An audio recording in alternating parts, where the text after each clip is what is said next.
This is the SEACHOICE 12-pound river anchor here. This is a really great item. This is the second one I picked up. I got a 22-foot pontoon boat. I had a box anchor before. It was just too big and bulky, so I wanted to switch. So I started off with one of these river anchors. Pleased with it. So this is the second set I bought right here.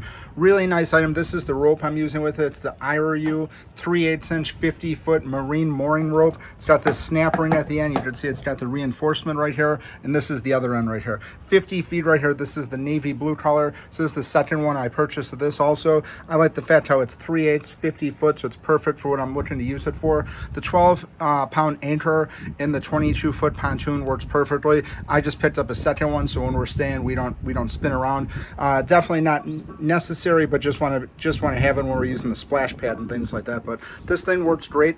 It's PVC coated here. It is cast iron, so it's made to last. It's got this ring at the top right here, so it's just very easy to use. You just see overall very nice anchor. It's exactly what you're getting. 12-pound river anchor here. So again, using this 50-foot 3/8" marine mooring rope, this river anchor, 12 pounds, perfect setup.